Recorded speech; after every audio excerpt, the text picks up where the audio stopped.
What's up? This is your boy Big X, and I'm talking to Rob at Front Row Live Entertainment.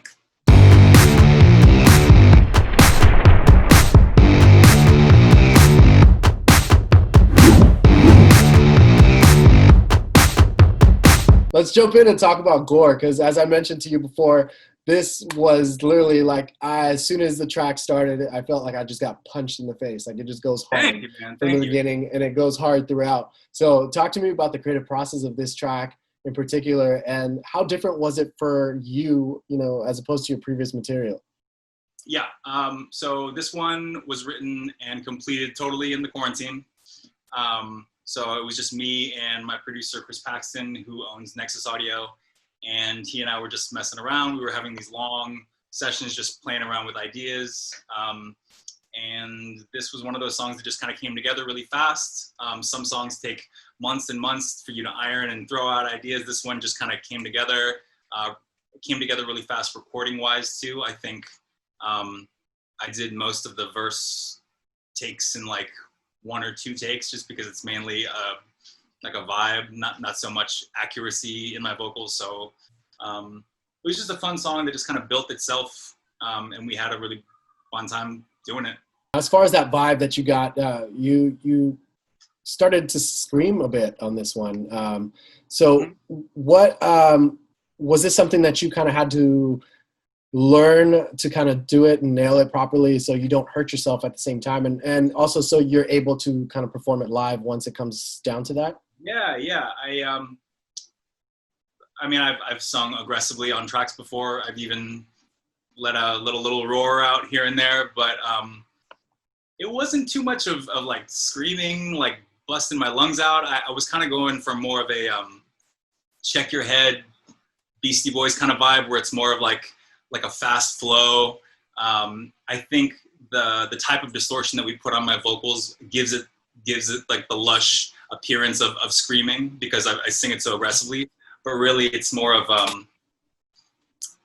I guess this is more of a hip hop thing, but I didn't want to just dive right into the rapping thing, because I wouldn't even know where to start. I mean, I guess this would be a cool start point, but yeah, I mean, we did a live stream, and we've had rehearsals since the song's been put out, and it's not too big of a stretch to go from like a song that I'm singing previously to a song that I'm singing so aggressively. So it flows well in the set of songs. The other thing that I really liked about it is that you kind of mentioned it right now, where it gives you this rock vibe, but at the same time it gives you this hip hop rap vibe. So, meshing these two genres, I feel like not many artists can nail it properly, and you did that on this record. And thank you, Rob. Like, was that like a learning curve for you, or was that, again, it was just another vibe? It just happened naturally in the studio or whenever you were writing the song?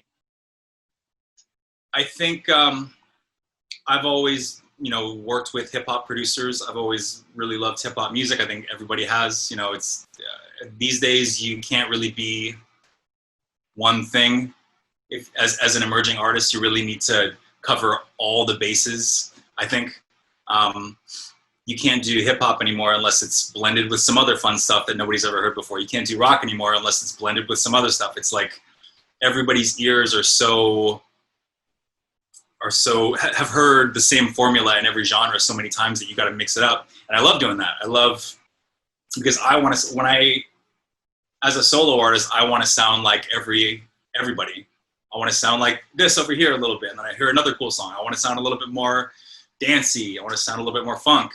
This one blended a little bit of hip hop in there, and it was pretty natural. In the creative process of this, what was your challenge? What do you feel challenged you when either in the studio recording it or like in the writing process? For this song in particular, it was not challenging at all, man. There are songs that are plenty challenging, whether they're lyrically or musically. I can't figure out, I get too stuck in my head as far as chords. But this one, it just felt like at the very core of it, it's kind of like a punk rock song. It's just verse, pre-chorus, outro, and then that's it. Just like 1, 2, 1, 2, boom. Song's about 3 minutes long. It's got like a aggressive energy, kind of a cynical message in the lyrics.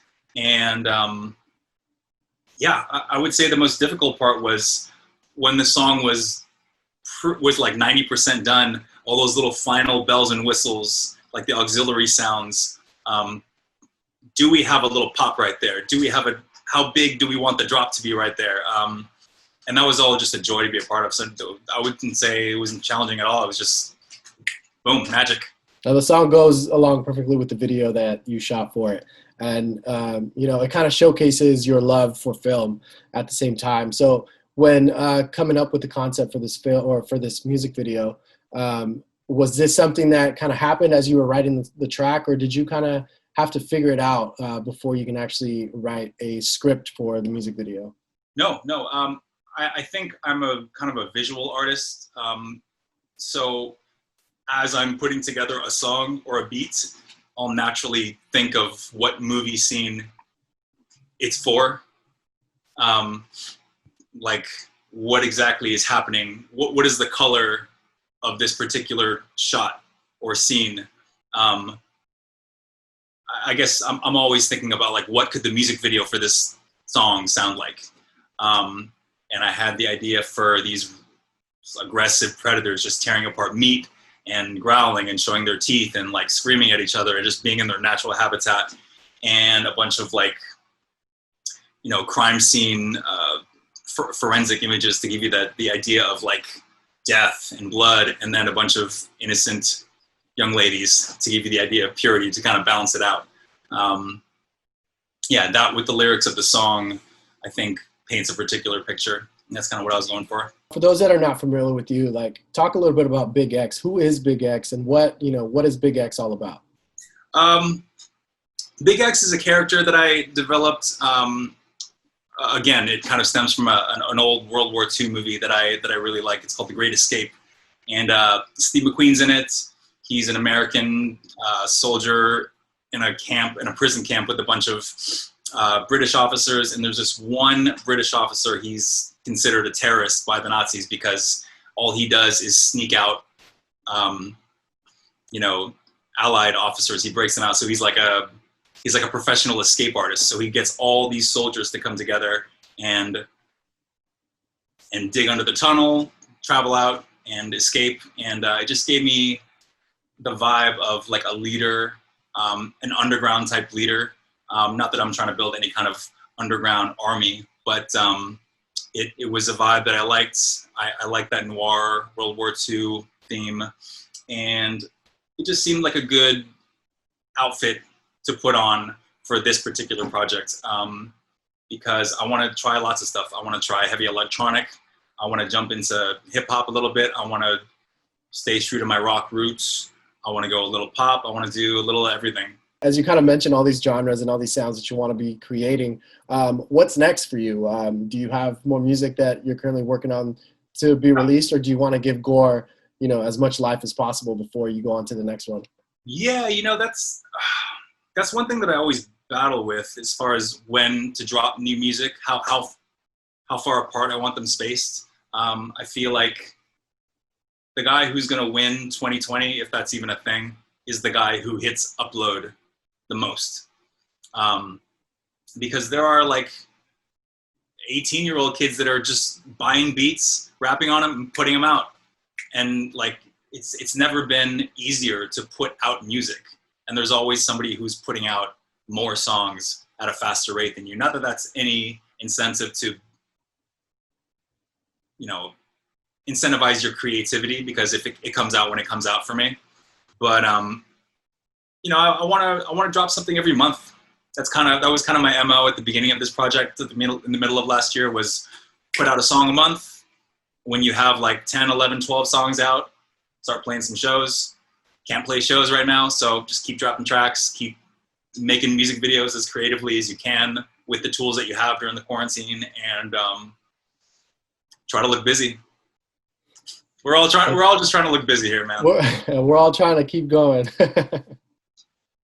Well, dude, congratulations with Gore, and I definitely can't wait for more music. I've been following you since JP the band, and definitely love what you got going on. So congratulations with that, and thanks Thanks, again Rob. for taking the time to talk to me. You got it.